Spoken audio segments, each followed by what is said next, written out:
There is a cemetery at the edge of the Taunton State Hospital grounds in southeastern Massachusetts where the grass grows in long, uncut waves, and the soil underneath has been settling for over 150 years. Walk it on a November morning, and the ground fogs near your ankles. The markers are small. Concrete, mostly. Some wood, long since rotted to the color of old teeth.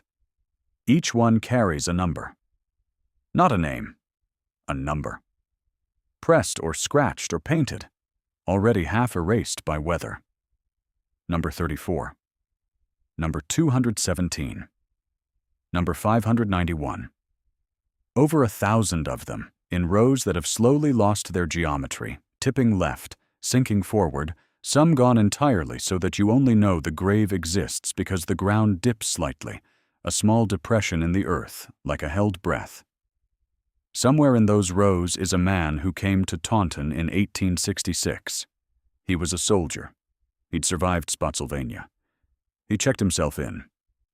Or was checked in, the distinction matters, and we'll get to that.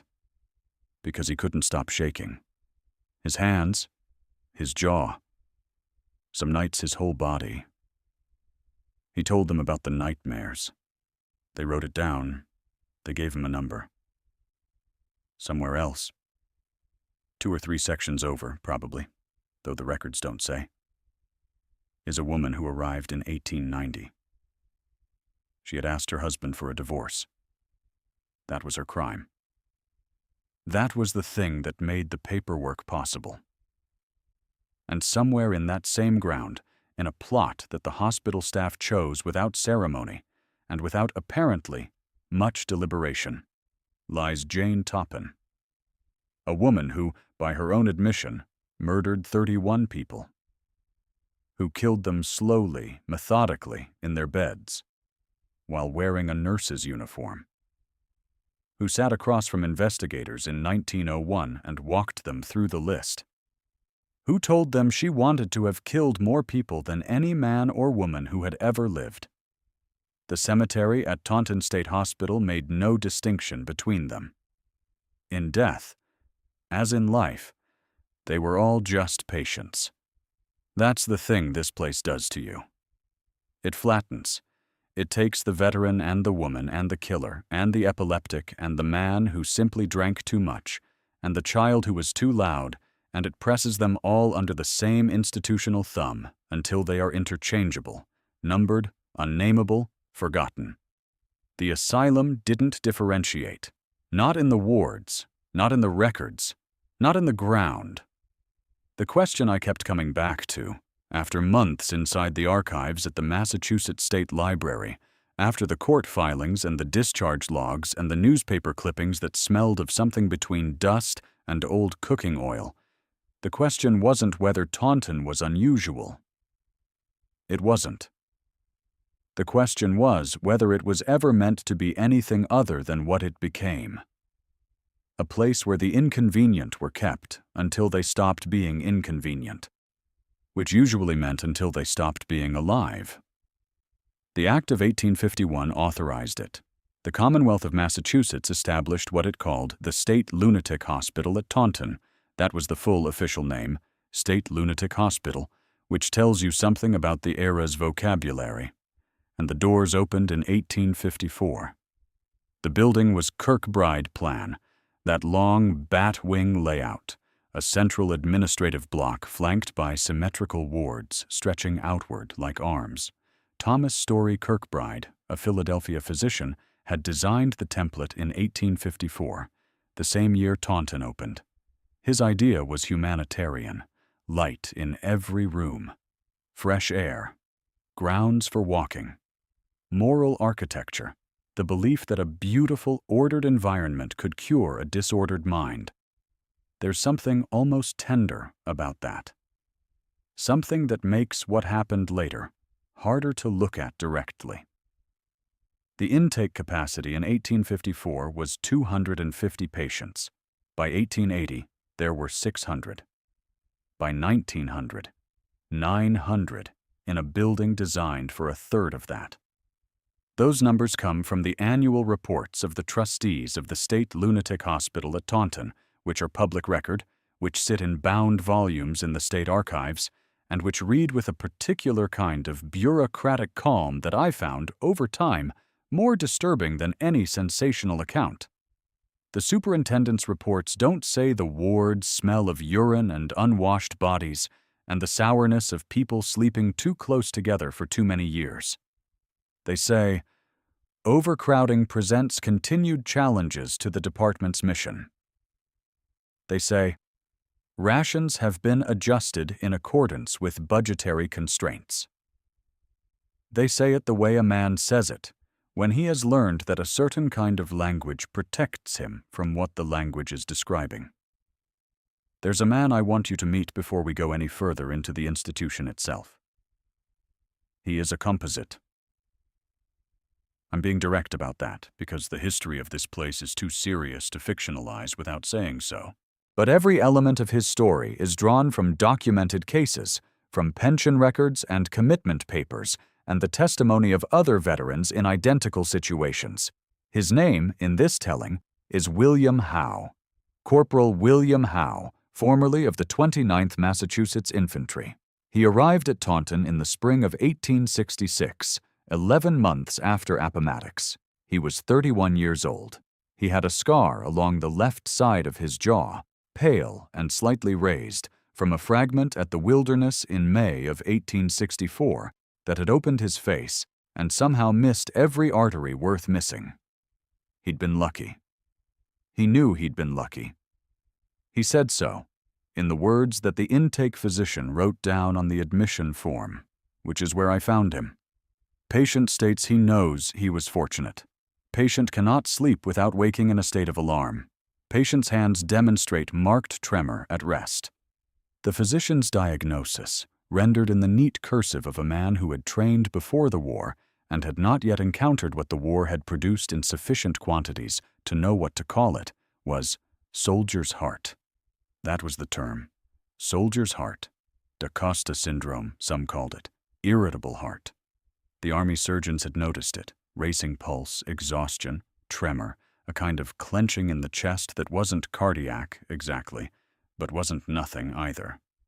Jacob Mendez da Costa had published his observations in 1871, 5 years after William Howe's admission, so in 1866 the physicians at Taunton were working without even that partial framework.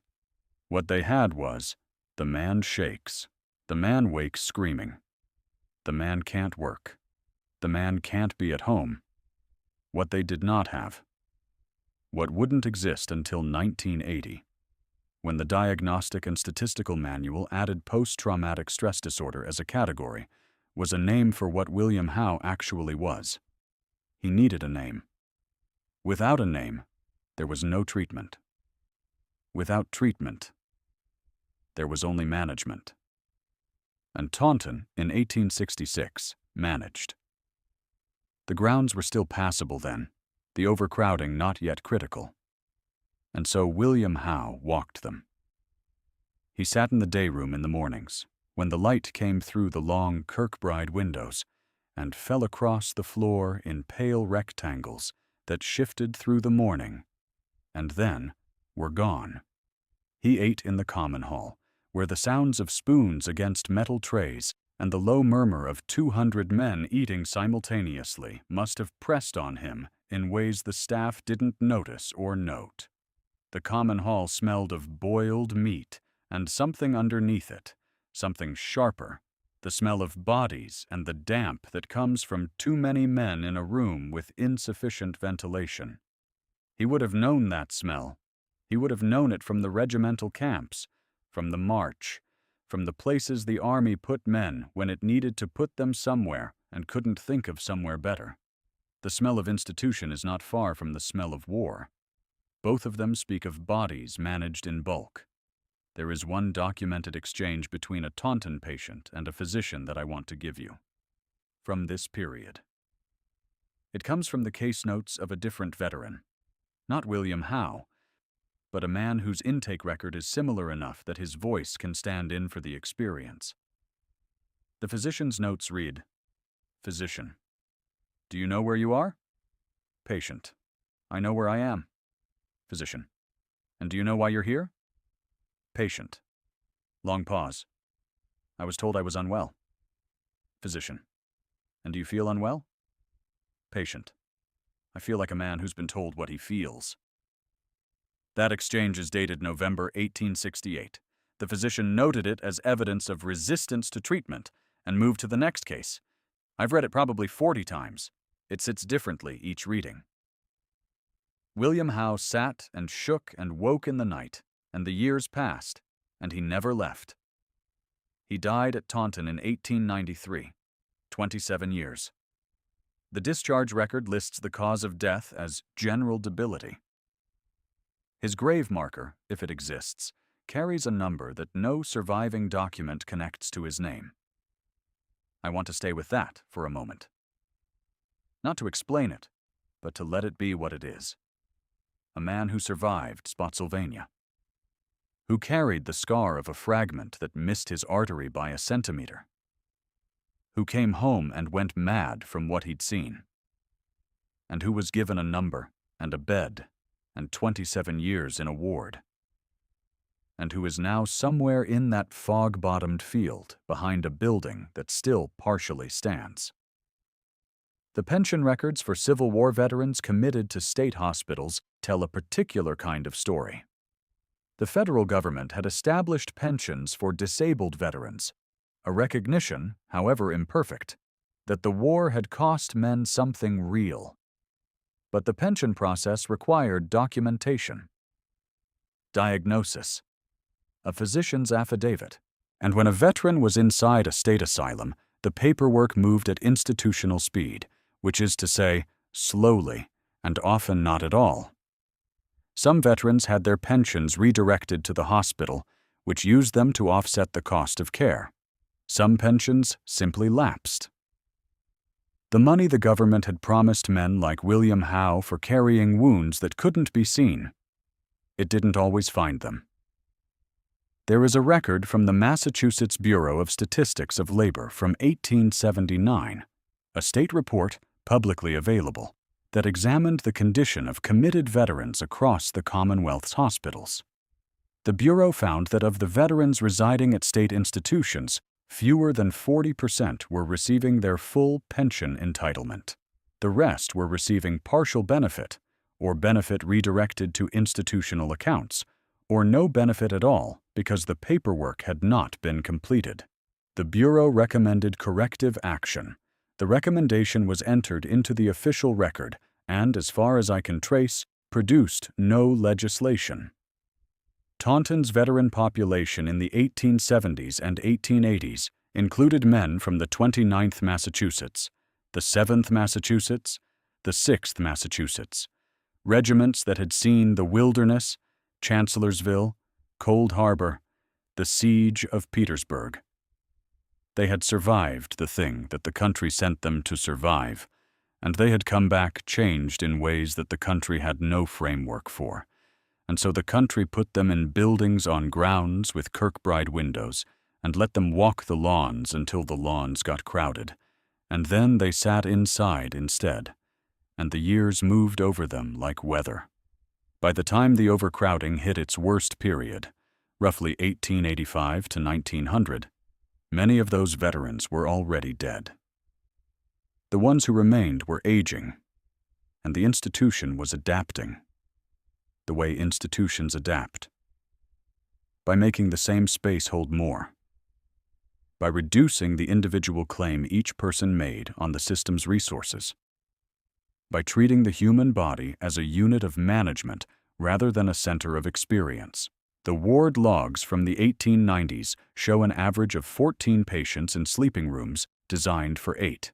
The ventilation records, because someone did keep ventilation records, someone cared enough about the principle to track it even as the practice failed, show that air exchange per patient fell to roughly a third of what Kirkbride's design had specified. The system that sent them to war, the system that returned them broken, the system that had no language for what they were, the system that put them in a ward and called it treatment. It was the same system, the same continuous apparatus, and it ground without malice and without mercy, and without any particular awareness that it was grinding at all. The oak floors in the women's ward at Taunton were scrubbed twice weekly in the 1880s and 90s. You can find this in the maintenance logs, which someone had the presence of mind to preserve. The smell would have been carbolic soap and the particular warm, damp smell of a building that houses too many bodies in rooms that never fully dry. Close your eyes and imagine a hallway about as wide as a school corridor, with 23 sleeping cells along one side, each with a door that locked from the outside. A window at the end. Morning light arriving at a low winter angle, catching the dust. Agnes Prue walked that hallway for the first time in February of 1890. She was 34 years old, a small woman with a habit of pressing her left thumb against her wedding ring when she was thinking, a gesture so unconscious she probably didn't know she did it. She was not mentally ill. She was not violent. She was not confused or dissociated or suffering from any condition that a physician with functioning ethics would have called a disease. She had asked her husband for a divorce.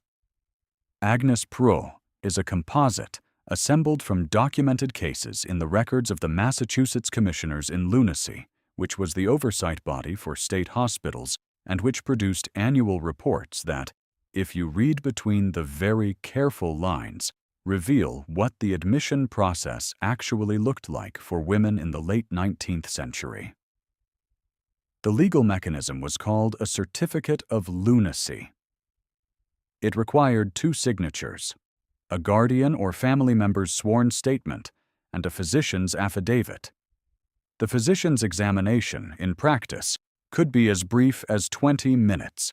The guardian's statement needed only to allege that the person was dangerous to themselves or others, or simply unable to care for themselves. The definition of unable to care for themselves was, to put it plainly, whatever 2 men with pens were willing to sign off on. Agnes's husband, in this telling, a hardware merchant in Taunton proper named Gerard Praulis, thick through the shoulders, with a habit of pulling at his left ear when he was angry, had gone to Dr. Marcus Halsey, a physician who kept an office above the dry goods store on Main Street. The consultation lasted, according to the billing record Halsey submitted, 35 minutes. He had not examined Agnes directly. He signed the affidavit based on Gerard's account of her behavior, which included episodes of agitation, refusal of wifely duties, and expressed desire to dissolve the marriage, contrary to her obligations as a Christian woman. The paper existed. The signatures were on it. The carriage arrived at the Prue home 3 days later. Agnes later, much later, in a letter that was never sent and was found folded inside a Bible in the hospital chapel, when the building was converted, wrote, "I told them I was not unwell. I told them I had all my faculties. The attendant who signed for me did not meet my eyes." That letter is the kind of document that stops you cold in an archive. You put it down, and you stand up, and you walk to the window, if there is a window, and you look at whatever is outside, and you do not process what you have just read for a long moment. Then you go back and read it again. The rest of the letter is practical. She describes the ward routine. She describes the food, which she calls, in a phrase I haven't been able to get out of my head, not food for a person, food for a problem. She describes a woman in the room next to hers who cried every night for the first year and then stopped. And Agnes never found out why she stopped, whether she adjusted or whether something in her had simply closed. She describes the windows, which were tall and could not be opened from inside. She asks in the letter's final line, a question addressed to no one. Does my sister know I am here? The sister's name is not in the hospital records. Whether she knew, and what she knew, and what she did with what she knew. The archive is silent on all of it. I want to be precise about what was happening here. because the precision matters. This was not an aberration. The commitment of women to psychiatric institutions for what amounted to marital noncompliance was documented across the northeastern United States throughout the second half of the 19th century. Elizabeth Packard, not a composite, a real historical figure, had been committed by her husband to the Illinois State Hospital in 1860 for the crime of disagreeing with him about theology. When she was released 3 years later, she spent decades advocating for legal reforms, and her efforts produced statutes in several states that theoretically required jury trials for commitment. Massachusetts had its own version. It was, in practice, honored more in language than in procedure. A husband could walk into a physician's office, a physician could sign a paper, a woman could disappear. The legal ease of it. That's the phrase I kept writing in my notebooks. The legal ease of it. Agnes's case came before the commissioners in lunacy in 1892, 2 years after her admission, as part of a routine review. The review consisted of a physician's examination that lasted, the record shows, approximately 40 minutes. The physician noted that Agnes was calm, articulate, and not demonstrably disordered in her faculties. He then noted that her husband had expressed continued concern about her fitness to return to the household. The physician recommended continued hospitalization, pending resolution of domestic circumstances. Domestic circumstances. The domestic circumstance was that Agnes wanted out, and Gerard did not want to let her go. And the institution was the mechanism by which he kept her. She lived in that women's ward for 22 more years. She died of pneumonia in 1914. She was 58 years old.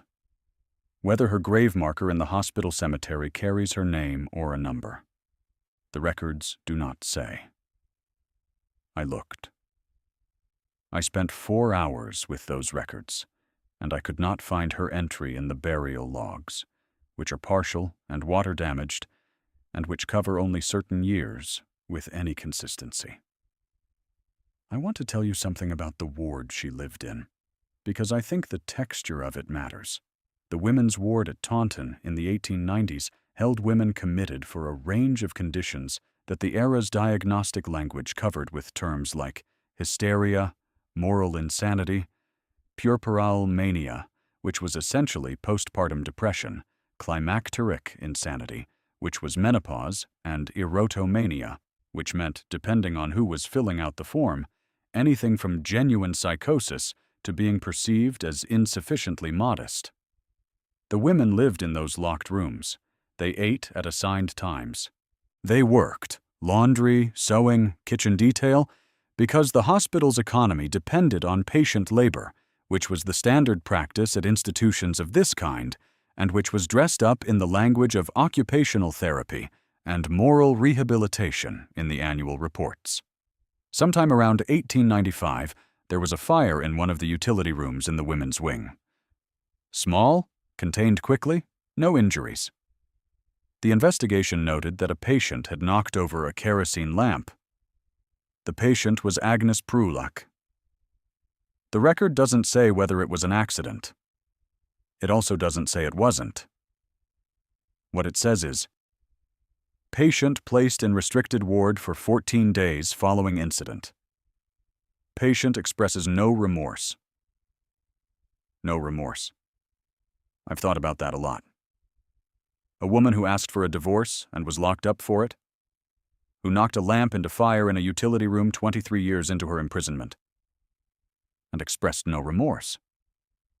That entry, 6 words in a physician's handwriting in a faded maintenance ledger, is the loudest thing I found in those archives, Dr. Clement Walker.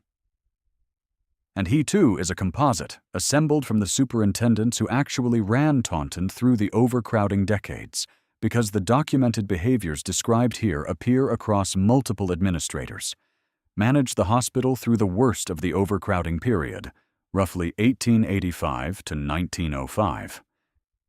He was a man who had trained at a good institution, who believed, early in his career, in the Kirkbride Principles, who had walked the wards as a young physician and thought about light and air and the curative power of a well-ordered environment. By the time the population hit 850, he had stopped thinking about light and air. He had started thinking about flour. The cost per patient budgets are preserved in the trustee reports, and if you trace the food expenditure line across the overcrowding decades, it falls. Not precipitously. Gradually. The way a tide goes out. You don't notice any particular moment when it changes, only that the water is suddenly very far from where it was. The rations Walker ordered reduced. A physician who oversaw 300 patients testified before the state legislature in 1903 that the daily caloric intake for Taunton patients was insufficient to maintain the health of a sedentary adult, produced in patients a kind of weakening that then required medical attention, which required resources the hospital did not have, which produced more reduction, which produced more weakness. It was not a conspiracy. It was a feedback loop. The system consumed the people it was supposed to serve, and it did so with no particular malevolence, only with indifference, which turns out to be just as lethal and considerably more durable. Walker appears in a newspaper account from 1897, the Taunton Daily Gazette, at a municipal dinner, speaking about the challenges of institutional management. "We do what we can," he is quoted as saying, "with the resources the Commonwealth provides." He was not wrong. He was also not right. He had submitted a budget request in 1894 that included a line item for additional kitchen staff and an increase in the food supply contract. The state legislature reduced the appropriation by 20%. He had appealed. The appeal was noted and filed. He had also, in the same year, approved the reduction in weekly meat rations from 3 servings to 1. Both of these things are true about the same man. That's not unusual. That's usually how it works. There is a legislative hearing from 1899, the Joint Standing Committee on Public Charitable Institutions, Commonwealth of Massachusetts, at which Dr. Walker testified. The hearing was convened in response to a complaint filed by a former attendant who had left Taunton and written a letter to his state representative describing conditions in the wards. The letter described patients sleeping on the floor in some areas, inadequate clothing in winter, and food that the attendant characterized as not sufficient to sustain a working man. Walker's testimony was measured. He acknowledged the overcrowding. He attributed it to increased commitment rates, which he said reflected a broader social phenomenon, rather than any deficiency in hospital management. He said, and this is from the hearing transcript, which is in the state archives, the institution is asked to hold everyone the community cannot manage. It is not given the means to manage them any better than the community did. The committee chairman asked him, "Do you believe the current rations are adequate?" Walker's answer, in the transcript, "I believe they are what the appropriation allows." The committee moved to the next item. No corrective action was issued. Walker returned to Taunton. The rations remained what the appropriation allowed. Jane Toppin arrived at Taunton State Hospital on June 23, 1902. She was 47 years old, though she herself may not have been certain of her exact birth date, given the circumstances of her early life, which I'll come to. And she arrived not in a carriage, but in a guarded transport, because by June of 1902, Massachusetts knew exactly what Jane Toppin was. She walked through the intake doors under the eyes of the press, and half the town of Taunton. The Boston Globe had been covering the case for months. The New York Times had weighed in. There were illustrated supplements. There was the kind of coverage that in 1902 constituted a national spectacle. Slow by modern standards, but no less consuming. Jane Toppin had murdered 31 people. She had confessed to it. She had done so with a composure that the reporters covering her trial kept describing over and over, with slight variations on the same word. Calm. Completely calm. Disturbingly calm. Unnervingly calm. The composure was real. The interviews she gave, and she gave several because Jane Toppin understood with a kind of intuitive precision that she was interesting, and she had no apparent impulse to perform remorse she did not feel, were methodical. She walked the investigators through the cases. She described the patients she had killed in their beds at Cambridge Hospital and in the homes of families who had hired her as a private nurse.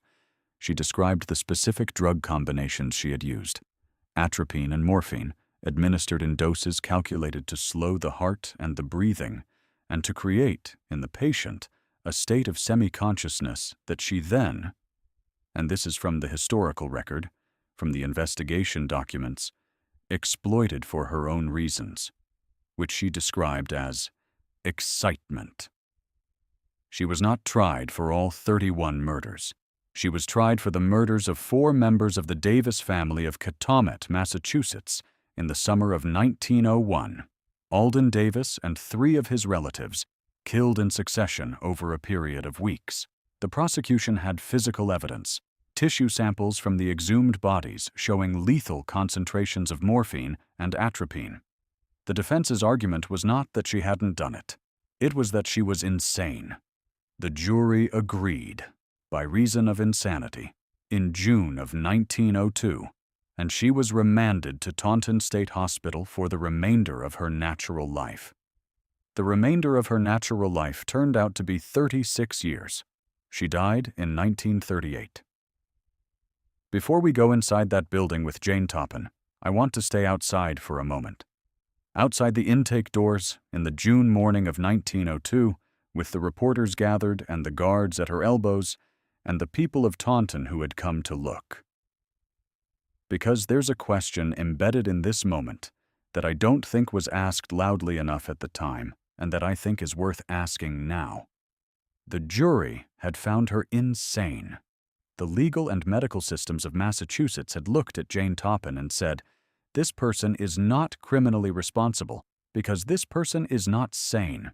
She was not a criminal, legally speaking. She was a patient. And so she came to Taunton, to the same hospital that held William Howe, who had nightmares from Spotsylvania, and Agnes Proles, who had wanted a divorce, and the men committed for alcohol dependency, and the women committed for postpartum depression, and the epileptics, and the elderly who had outlasted their families' willingness to keep them at home. Was Taunton protecting society from Jane Toppin? Almost certainly. Was it protecting Jane Toppin from herself? Possibly, in the way that confinement can be called protection, if you're willing to accept the terms. But here is the thing that sat with me through all the months of research. The thing I couldn't resolve, and eventually stopped trying to resolve, was Jane Toppin, by the standards of the institution that held her, the most dangerous person inside Taunton State Hospital? The answer, I think, is no. Not because she was harmless. She wasn't. But because the harm she represented was known, named, and contained. The harm the institution itself represented. The malnourishment. The restraint chairs. The winter cold in the wards. The years that accumulated without review. The patients who died of general debility, and whose causes of death no one scrutinized.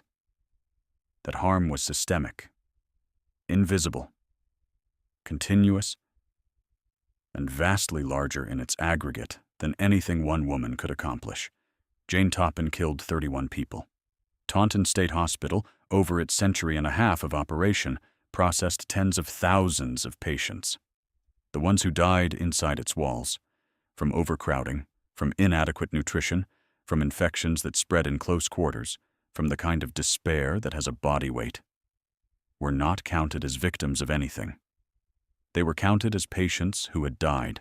The distinction, in the ledgers, was everything. In reality, it is not clear that the distinction holds. I want to tell you what Jane Toppin looked like when she arrived, because description is the thing I can offer when analysis fails. She was short, 5 feet, 2 inches by the intake records, and heavy-set. With dark hair she wore pinned tightly, and a face that the newspaper artists of the era consistently drew with a slightly unsettling blankness that may or may not have reflected the actual woman. The Boston Post described her eyes as dark and steady, neither warm nor cold, simply present. The reporter who wrote that spent 20 minutes with her and then went home and, presumably, had trouble sleeping. She was given a room in one of the lower wards. Not a cell, a room, because she was a voluntary patient in the legal sense. A person committed by court order rather than by her own violence that morning. And the distinctions in institutional classification mattered to the staff even when they may not have mattered to the person living inside them. She was allowed to read. She had her meals brought. She was not initially put to work in the laundry or the kitchen. The staff were aware of what she had done with access to substances that could be slipped into food, and so she was, in this one respect, afforded a kind of special handling that the other patients did not receive. She gave interviews from inside the hospital.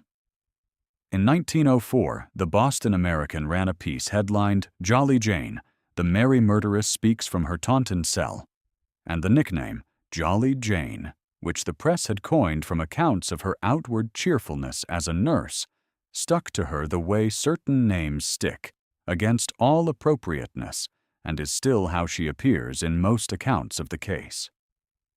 She had reportedly said, in one of the 1902 post-confession interviews, that her ambition had been to kill more people than any man or woman who had ever lived. She said it as a statement of professional aspiration. She was not, as far as the record shows, troubled by it. The 1904 interview is strange reading.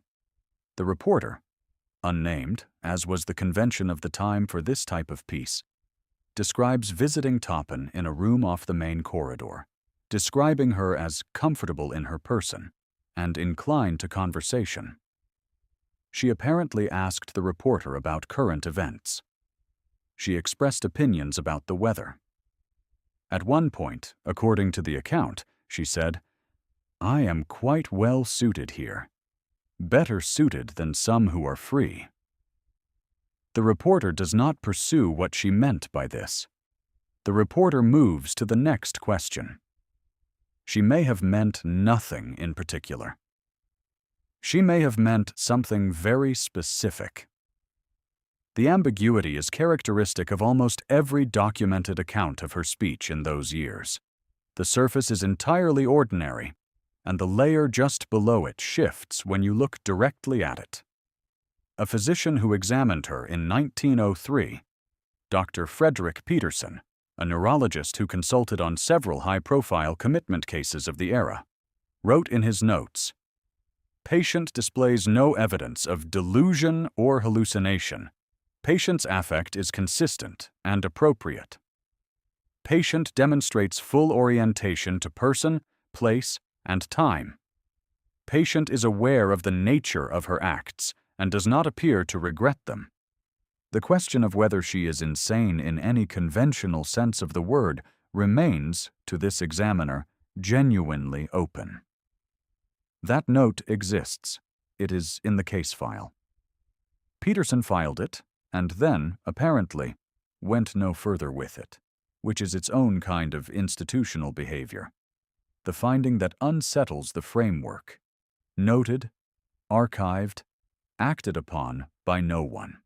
Jane Toppin's childhood, which I should tell you about because it matters to the story, and because I have spent enough time with it to believe that it complicates any clean narrative about her, was the kind of childhood that institutions of a different sort had already shaped. She was born Honora Kelly in Boston, probably in 1854 or 1857. The record is genuinely uncertain, to an Irish immigrant father, Peter Kelly, who was erratic and probably alcoholic. and a mother who died when Honora was young. Peter Kelly brought his daughters to the Boston Female Asylum in 1863 and surrendered them. He then, and this is in the asylum's intake record, took his own coat off and tied it over his head. The intake staff noted this. The staff's response is not recorded in the documents I found. Honora was approximately 8 years old. She was later indentured, which was the standard practice for children in institutions of this kind, to a Cambridge family named Taunton. She took their name. She trained as a nurse. She was described throughout her training and her early career as warm, attentive, popular with patients, and fond of visiting the sick even off-duty. The hospital records from Cambridge Hospital, where she worked in the 1880s, describe her as an excellent nurse who had a gift for making patients feel at ease. The gap between that description and the confession she gave in 1901 is where the standard analyses tend to either over-explain or refuse to engage. I'm going to choose a third option, which is to say that the gap is real and I cannot close it, and that any account of Jane Taunton that claims to close it is selling you something. What I can say is that the same institution that produced her, the Children's Asylum, the indenture system, the nursing hierarchy that was the only professional structure available to a woman of her background in the 1870s and 80s, the same system had consistently rendered her invisible as a person and useful as a function. She had been a charity child, a servant, a nurse. She had given care in every form the word allows. What she had been given in return, the record does not enumerate warmly. I am not excusing 31 deaths. I am saying that the system that eventually housed her had also made her, in ways that the system was never asked to account for. Inside Taunton she settled. That's the word that the annual reports use. Settled into the routine of the ward. She gained weight, she read novels, she argued with the staff occasionally, and charmed them occasionally, and the staff, for their part, maintained a careful distance that read, in the attendant notes, as professional detachment, and read, in the gaps between the notes, as something more like unease. Other patients knew who she was, some of the longer-term residents, the ones who had been at Taunton since the 1880s and 90s, who had outlasted multiple administrations and knew the institution's geography better than any staff member. They knew. There are no recorded interactions between Jane Taunton and the other patients that I found in the archives. That absence is itself a kind of data. In an institution that documented everything from laundry counts to the weather, the silence around her daily social existence suggests that whatever happened in that ward, it did not produce paperwork. She stopped giving interviews sometime around 1910. She told a staff member, this is in the attendant notes, third-hand and paraphrased, that she had said everything she intended to say and that reporters were tedious. After that, the ward, the routine, the years, the building she lived in. She moved wards at least twice over the decades, according to the records, was aging. The Kirkbride structure that had been built in 1854 with the intention of providing curative light and air was, by the 1910s and 1920s, simply old. Pipes failed. Windows stuck. The heating was coal-fired and inconsistent. The wooden floors that had been scrubbed with carbolic soap twice weekly in the 1890s were worn to a softness underfoot that felt, if you were the one walking them, less like a building and more like the inside of something alive. She died on August 17, 1938. She was somewhere between 81 and 84 years old, depending on which birth record you accept, and the cause of death was listed as inanition, a medical term for starvation and weakness resulting from not eating. The irony of this, a woman who had killed patients by controlling what entered their bodies, dying of an inability to take in food, was noted with some relish by the press. Whether the irony was meaningful or simply coincidental is not a question I can answer. The body rarely performs symbolism with reliable intent. She was buried on the hospital grounds.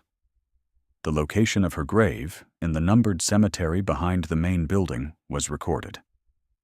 Whether the record connects her name to a specific number is a question I spent considerable time with. The burial logs from 1938 are partial. The section they cover includes a numbered entry for the date of August 18, 1938, the day after her death. No name. A number. The grounds of Taunton State Hospital in southeastern Massachusetts smell, in October, of fallen oak leaves and something under them.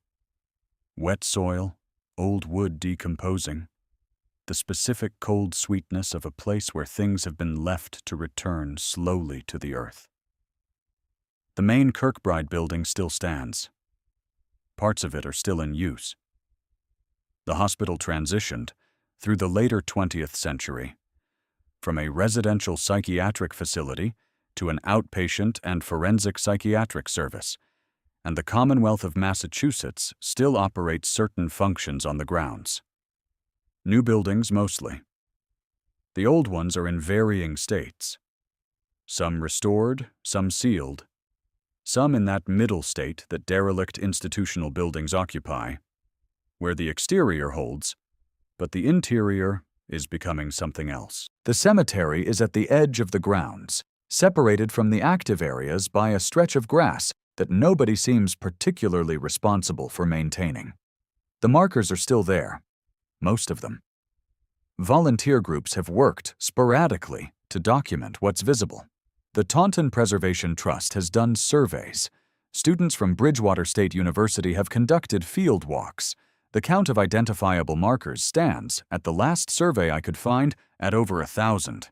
The count of markers with names, effectively zero. In 2019, a woman named Carol Batista drove from Providence, Rhode Island to Taunton, Massachusetts, with a hand-drawn map she'd made from a combination of documents she'd found through a genealogical database, a partial reference in a digitized hospital report from 1908, and a 2-line entry in a records request she'd submitted to the Commonwealth of Massachusetts and received after 7 months, with 3/4 of the relevant fields redacted. She was looking for her great-great-grandfather. His name. The name she had found in the family Bible. In the records her grandmother had kept in a shoebox that Carol had inherited when the grandmother died in 2011. Was Edmund Batista. He had been committed to Taunton State Hospital in 1904. The family had lost track of him.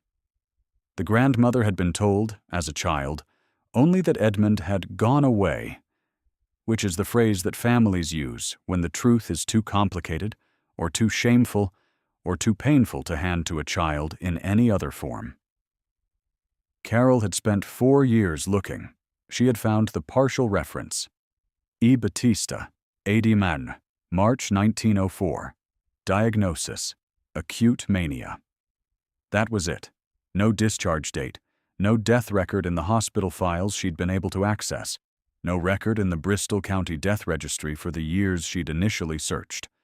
She found a death record eventually, after a 3rd records request, in a state registry that had been digitized only in 2017. Edmund Batista had died at Taunton State Hospital on February 9, 1919. He had been there for 15 years. The cause of death: general debility and pneumonia. The burial record: the document that should have connected his name to a number in the cemetery, was from a volume that the state's records indicated had been damaged in storage, partially illegible. The portion covering February 1919 was among the illegible portions. Carol stood at the edge of the numbered cemetery on an afternoon in October 2019 with her hand-drawn map and looked at the markers. She counted rows.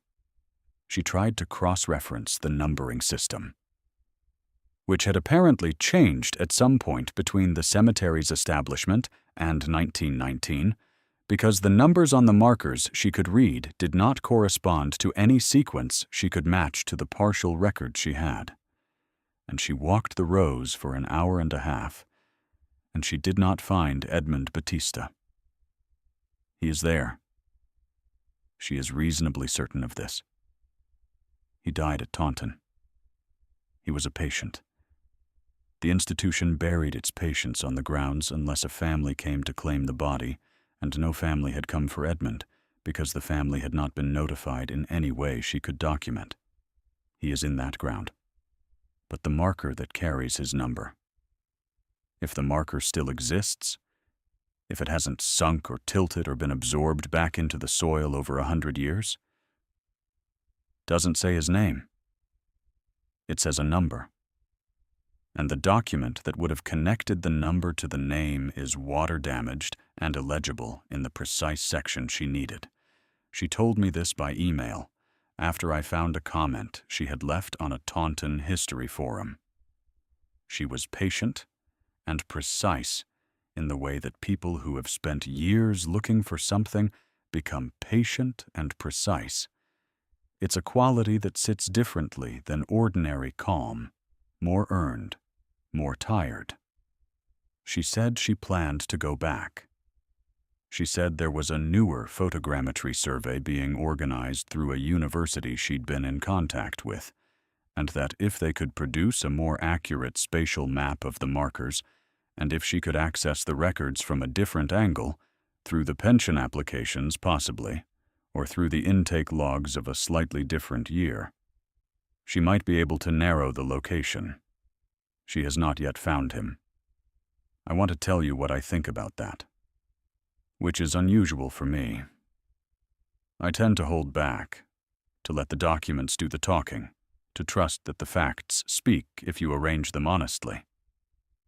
But I've been inside those records for long enough now that I have something to say that is not quite analysis and not quite feeling, but lives in the space between them. Edmund Batista went into Taunton State Hospital in 1904, and he came out in a wooden box, and they put him in a numbered hole in the ground, and they didn't tell his family. They didn't have to. There was no law requiring notification.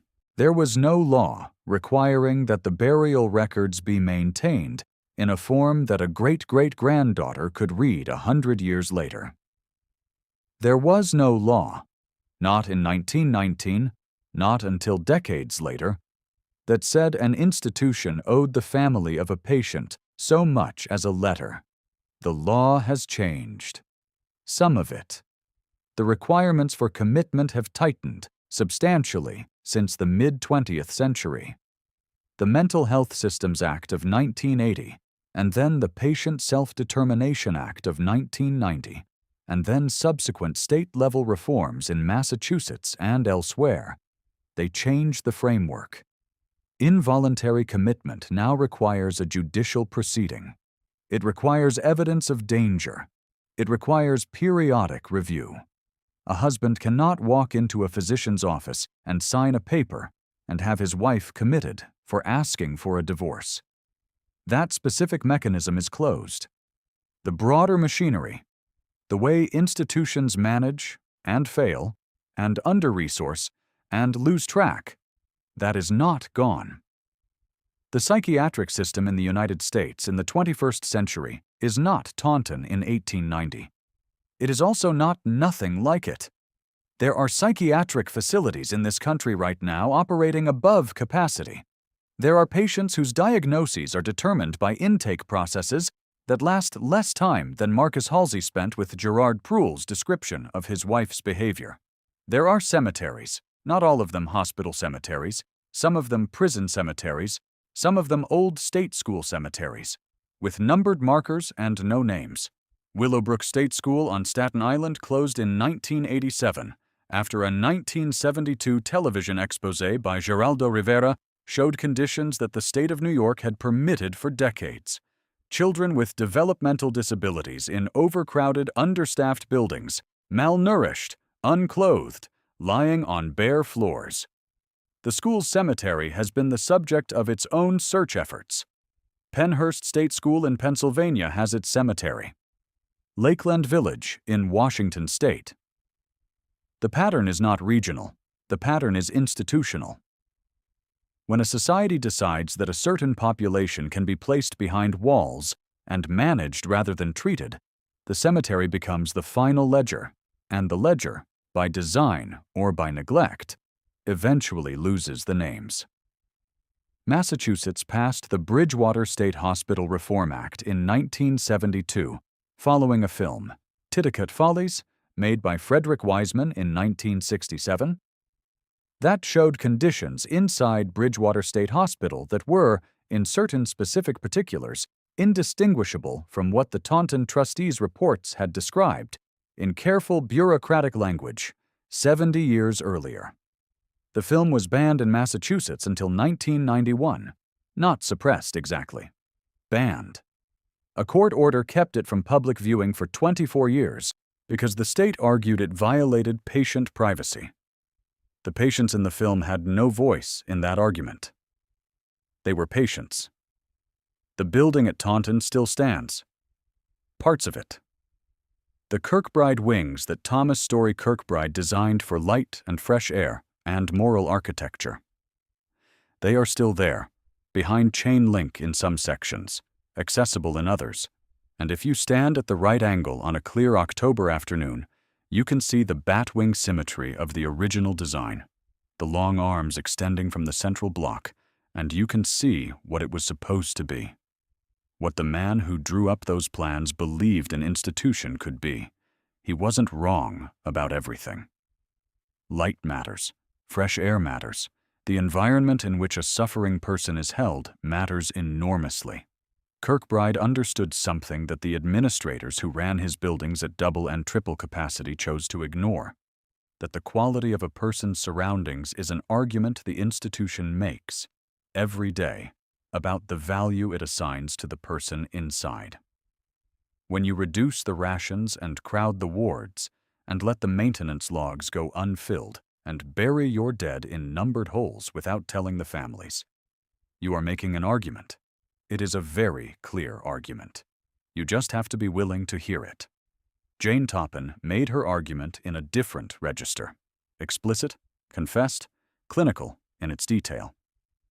The institution that held her made the same argument in the aggregate, in the bureaucratic language of general debility and budgetary constraints and partial records. I think about the physician who wrote in 1903 that the question of Jane Toppin's sanity was genuinely open. He was trying to be honest about something that didn't fit the framework he'd been given. He filed the note and moved on. The framework remained. The last time Carol Batista visited the Taunton Cemetery, she brought photographs of her family. She brought a photograph of Edmund's daughter, her great-grandmother, a woman named Rose, who had been 7 years old when Edmund went away, and who had grown up not knowing what had happened to him. Rose's photograph was taken in 1931, when she was in her mid-30s, and she is looking slightly to the left of the camera in a way that makes it impossible to know what she was thinking. Carol placed the photograph against one of the numbered markers. She didn't know if it was the right one. She told me she placed it against the marker where she thought Edmund might be, based on the best triangulation she could manage from the partial records and the spatial survey and the numbering pattern she'd worked out over months of research. She stayed for a while. The wind came through the grass and moved it in waves. She picked up the photograph when she left, because she didn't want it to blow away. She is going back in the spring. She has a new contact at the state archives. There is a different section of the records she hasn't been able to access yet. A volume that may not have been damaged, that may cover the right period, that may contain the entry she needs. She said this without particular conviction. She said it the way you say a thing when you have been looking for a long time, and you have decided, not from certainty, but from something older than certainty, that you are going to keep looking anyway. Somewhere in that ground, Edmund Batista is waiting to be found. Somewhere nearby, if the burial logs are accurate, and if the cemetery's geography hasn't shifted too dramatically over 100 years of settling and weather and the slow movement of the earth. Somewhere nearby, William Howe's shaking hands are finally still. Agnes Pro, who knocked over a lamp and expressed no remorse, is no longer in a locked room. And somewhere in that numbered field, in a plot that the hospital staff chose without ceremony and that the newspapers covered as a kind of dark closing chapter to a dark story, is Jane Toppin, who killed 31 people, who spent 36 years in the institution that is now best known for her presence, who told the investigators, calmly, everything they wanted to know, and who then lived for 3.5 decades in the ward while the institution went on doing, at scale, what it had always done. The numbered marker. No name on it. No name on any of them. Carol went looking for one man and found the logic of the whole place instead. That's what the cemetery does, if you stand in it long enough. It stops being about any particular person and starts being about the apparatus that produced it. The commitment laws and the inadequate budgets, and the physician's handwriting in the intake forms, and the annual reports with their careful language, and the maintenance logs and the burial records stored in conditions that guaranteed they would eventually become unreadable. All of it designed or evolved, or simply allowed to persist in ways that made the individual impossible to recover. She has his name. She has the year he died. She has the photograph of his daughter, looking slightly to the left of the camera, not knowing that her father's body was in the ground behind a building 20 miles from where she stood when the photograph was taken. What she doesn't have is a number that connects to a marker that is still standing in a row, that is still legible from a record that is still intact. What she doesn't have is where he is.